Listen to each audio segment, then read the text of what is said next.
Title meaning you're more stressed than ever. Let's change that. Sounds dramatic, right? Like the tagline of a self-help book, written by a monk who drinks green smoothies and wakes up at 4 o'clock a.m. But the title isn't exaggerating. Modern humans are carrying around more low-grade, constant stress than almost any generation before us. Not that a tiger is chasing you kind of stress. Your brain actually handles that pretty well. And the real problem is the endless, invisible pressure notifications, deadlines, social comparison, information overload, sleep deprivation, and the creeping suspicion that you forgot to reply to someone important 3 days ago. Your brain never gets the signal that the danger is over. So today, we are breaking down the weird, psychological traps that keep your stress levels permanently dialed up, and more importantly, how understanding them can actually lower the volume. Because half the battle isn't meditation or yoga or buying a $90 candle that smells like a forest. Half the battle is realizing your brain is doing some extremely dumb things behind the scenes. Let's get right into it. Number 10. The invisible to-do list. Right now, even if you're sitting perfectly still, your brain is juggling about 47 unfinished tasks. Reply to that email, pay that bill, call that friend back, fix the thing you forgot to fix yesterday. None of these tasks are happening in this moment, but your brain is still holding them, like a stressed-out waiter carrying too many plates. Psychologists call this the Zeigarnik effect. Your brain hates unfinished business. Once a task starts, your mind keeps it active in the background until it's done, which means modern life is basically a buffet of incomplete tasks, hundreds of open tabs, half-finished conversations, notifications you swiped away but didn't resolve. Your brain treats every unfinished task like a tiny emergency, not a fire alarm, more like a smoke detector, quietly beeping somewhere in the house. Annoying, constant, impossible to ignore, and the worst part, the tasks don't even have to be important. Your brain will stress about writing a major report and replying lol to a meme with equal emotional intensity, because to your mind unfinished is unfinished. The simple fix sounds almost stupid. Write things down, not in your head, not in a mental note. Physically, the moment a task moves from brain storage to paper storage, your brain relaxes. It stops babysitting the reminder. Basically, your mind just wanted proof that someone, preferably you, is handling the situation. Without that proof, it assumes the world will collapse if you forget to send that email, which statistically speaking it probably won't. Number 9. The notification stress machine. Imagine if someone tapped you on the shoulder every 7 minutes for the entire day. Hey, hey, hey, hey. You'd lose your mind by lunchtime. Now imagine you voluntarily carry that person around in your pocket. Congratulations, that's your phone. Every notification triggers a tiny spike of alertness in your brain. Even if you ignore it, your nervous system goes, something happened. Should we panic?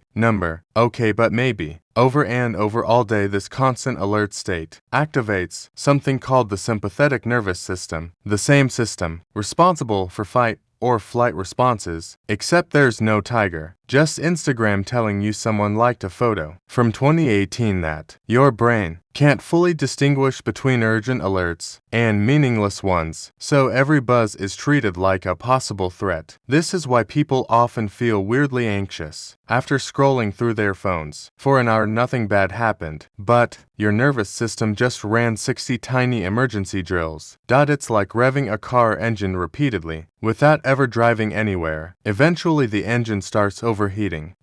One surprisingly powerful fix is batching notifications. Instead of letting alerts interrupt your brain all day, check them at specific times, because the real stress isn't the information, it's the interruption. Your brain hates being yanked out of focus, like a dog whose leash is attached to 20 different owners. Number 8. The stress of doing nothing. Here is something weird. Modern humans are often most stressed when nothing is happening. You'd think rest would calm the brain, but for many people, sitting quietly triggers a strange discomfort. Your brain suddenly starts digging through memory archives, like an overcaffeinated detective. Remember that embarrassing thing from 2014? What if your future is ruined? Did you lock the door? Are we wasting our life? Thanks, brain. Very helpful. This happens because the brain has something called the default mode network, when you're not focused on a task, this network activates, and its favorite hobbies include worrying, self-reflection, and replaying awkward social moments with director's commentary. It's basically your brain's anxiety podcast. Throughout human history, idle time was rare. You were hunting, building, moving, surviving. But now we have long stretches of low stimulation. So the brain fills the silence with internal noise. That's why activities like walking, doodling, cooking, or cleaning often feel strangely relaxing. They give the brain just enough stimulation to keep the default mode network from turning into a full-blown existential crisis machine. Your brain doesn't actually want nothing. It wants gentle occupation. Basically, your mind is like a bored toddler. If you don't give it something harmless to do, it will absolutely start destroying the furniture. Number 7. Decision fatigue. Imagine waking up and immediately being asked 35 questions. What should you eat? What should you wear? Which message should you reply to first? Should you go to the gym today? What time should you leave? Is that email rude or normal? By noon, your brain has already made hundreds of decisions, and every decision, even tiny ones, uses mental energy. Psychologists call this decision fatigue. Your brain has a limited daily supply of willpower and cognitive effort. Once that supply runs low, your brain stops trying to make smart choices. Instead, it switches to one of two modes: lazy mode, whatever, just pick something, or panic mode, I can't decide anything. This is why people who run companies often wear the same outfit every day. Steve Jobs had his black turtleneck. Mark Zuckerberg had his gray shirt. It wasn't a fashion statement. It was energy conservation. They removed unnecessary decisions so their brains could focus on important ones. Your brain works the same way.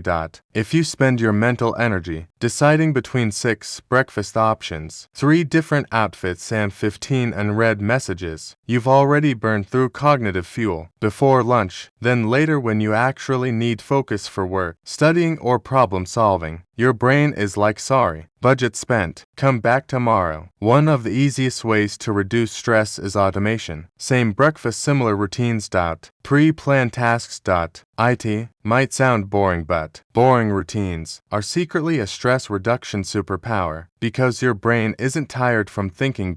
It's tired from deciding everything. Number 6. The comparison trap. Let's say you're having a perfectly normal day. You finish some work, maybe go outside, maybe cook something decent. Life is fine. Then you open social media. Suddenly someone your age is running a business, or traveling through Europe in incredible shape, is somehow also baking bread. And now your brain is quietly whispering, why are we failing at life? Welcome to the comparison trap. Your brain evolved to compare itself to others, because in ancient tribes, social ranking mattered for survival. But back then you compared yourself to maybe 50 people. Now you're comparing yourself to millions. And worse, you're comparing your real life to everyone else's highlight reel. You see the promotion. You don't see the burnout. You see the beach vacation. You don't see the credit card debt. You see the perfect relationship photo. You definitely don't see the argument they had 10 minutes earlier. Your brain, however, doesn't account for any of this. 1. T simply concludes everyone is doing better than us, which is about as accurate as judging your cooking skills based on professional chef. Instagram posts. The psychological trick here is remembering something very simple. You are not competing with the internet. You are living your own timeline. And the internet is basically a giant museum of edited success stories. Comparing yourself to it is like racing against people who only show you their finish line photos. Number 5. The fake urgency illusion. Your brain treats everything like it's urgent. Email, urgent message notification, urgent calendar reminder, urgent random thought about reorganizing your closet. Somehow also urgent. But here's the weird truth. Most modern stress isn't caused by real emergencies.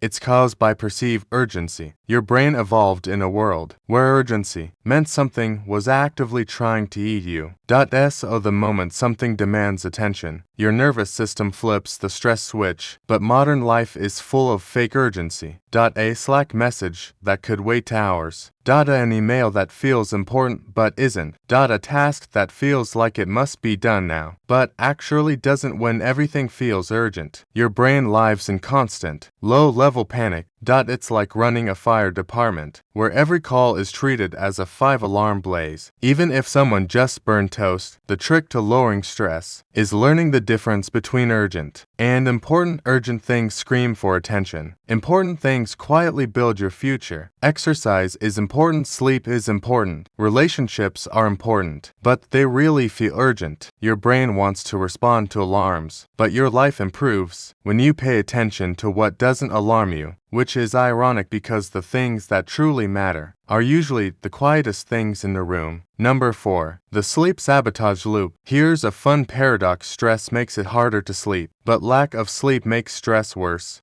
So, your brain ends up trapped in a feedback loop of exhaustion and anxiety. Imagine trying to calm down a screaming baby while someone keeps poking the baby with a stick. That's basically what chronic sleep deprivation does to your nervous system. When you don't sleep enough, the emotional control center of your brain, the prefrontal cortex, becomes less active. Meanwhile, the amygdala, the brain's fear and stress alarm, becomes more reactive. In one famous study, sleep-deprived people had an amygdala response 60% stronger than well-rested people, which means everything feels more intense. Small problems feel huge, minor annoyances feel personal. Emails sound rude even when they're not. Your brain becomes the emotional equivalent of a phone running on 4% battery. Slow, irritable, slightly dramatic. The problem is that stressed people often try to fix their sleep the wrong way. They lie in bed trying harder to sleep, which ironically makes the brain more alert. The better solution is counterintuitive. Focus on winding down before sleep, not forcing sleep itself. Dim lights, reduce screens, lower stimulation, because sleep isn't something you chase. It's something your brain allows. Once it stops thinking a tiger might attack at 2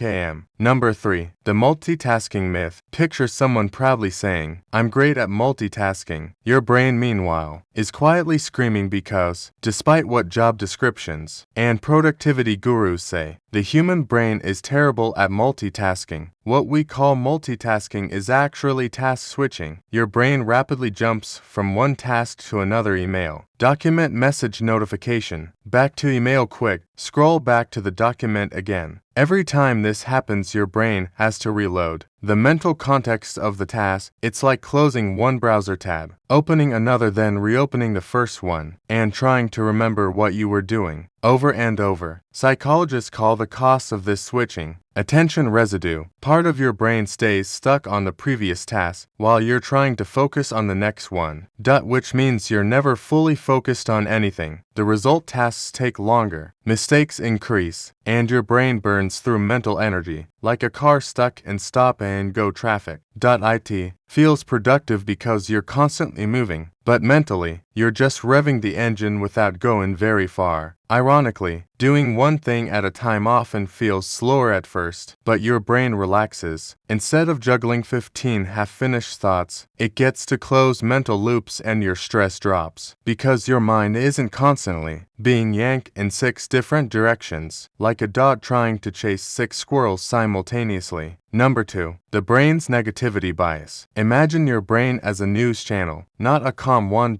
More like the dramatic, breaking news every 5 minutes kind. Your brain evolved with something called negativity bias. Simply put, negative events grab more attention than positive ones. If 10 good things happen today, and one mildly annoying thing happens, guess which one your brain replays all evening? Yep, the annoying one.